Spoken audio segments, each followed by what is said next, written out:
રાજકોટના મેયરે કુંભ મેળાના પ્રવાસને લઈને એક વિવાદ છેડ્યો છે। મેયર સરકારી ગાડીમાં મહિલા મોરચાના અધ્યક્ષને પણ સાથે લઈને ગયા હતા, ત્યારે મેયરે સરકારી કારને કુંભમાં લઈ જવાની મંજૂરી લીધી હતી કે કેમ તે તપાસનો વિષય બન્યો છે।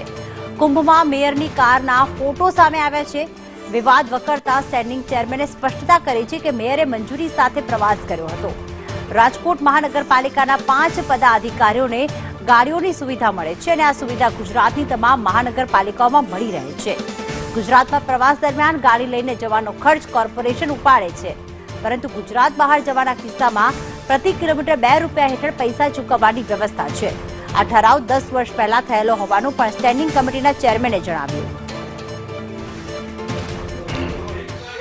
મહાકુંભ ખાતે મેયરે પ્રવાસ કર્યો છે અને સંગમ તીર્થની અંદર ડૂબકી લગાવી છે, પરંતુ આ ડૂબકીને લઈને વિવાદ સર્જાયો છે। વિવાદ ગાડી લઈને જવાને લઈને છે અને આપણી સાથે સ્ટેન્ડિંગ ચેરમેન જમીનભાઈ છે। જમીનભાઈ, એક સોશિયલ મીડિયામાં વિવાદ ચાલી રહ્યો છે કે પ્રજાના પૈસે મેયર કુંભનો પ્રવાસ કરી રહ્યા છે, આ ડૂબકી લગાવી રહ્યા છે, ખરેખર શું હકીકત છે?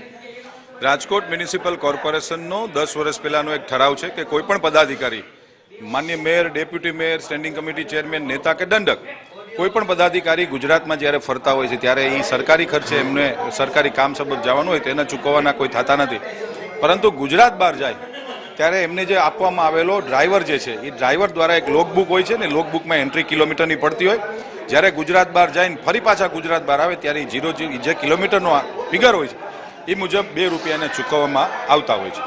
2 રૂપિયા ખૂબ ઓછી રકમ છે। સંદેશ ન્યૂઝે આપણે પણ પૂછ્યું છે કે શું બજાર ભાવે આ અંગેનો કોઈ ઠરાવ થશે કે કેમ, કારણ કે પ્રજાના પૈસે ગાડી ફરતી હોય છે। સંદેશ ન્યૂઝના માધ્યમથી હું એક ખાતરી આપું છું કે આવનારા દિવસોની અંદર આ બજેટ આવતીકાલે જ્યારે મંજૂર થાય પછીની જ્યારે સ્ટેન્ડિંગ કમિટી મળશે ત્યારે એક આ ઠરાવ કરવામાં આવશે। રાજકોટના એક નાગરિક તરીકે કોઈ પણ વ્યક્તિ જ્યારે ઇનોવા ભાડે કરે છે કે કોઈ પણ ગાડી ભાડે કરે અને જે રેટ હશે એ જ રેટ મુજબ પદાધિકારીએ આવનારા દિવસોમાં પૈસા ચૂકવવા પડશે। આ પ્રકારનો હું ઠરાવ ચેન્જ કરાવીને નવો ઠરાવ બનાવું છું। બિલકુલ, તો આતા જયમભાઈ ઉપાધ્યાય તેમનું સ્પષ્ટ કહેવું છે કે પ્રજાના પૈસા છે એનો કોઈ દુર્વ્યય નહીં થાય, એ પ્રકારનું જમીનભાઈ ઠાકરનું નિવેદન છે। કેમેરામેન માધવ ભટ્ટ સાથે મયુર સોની, સંદેશ ન્યૂઝ, રાજકોટ।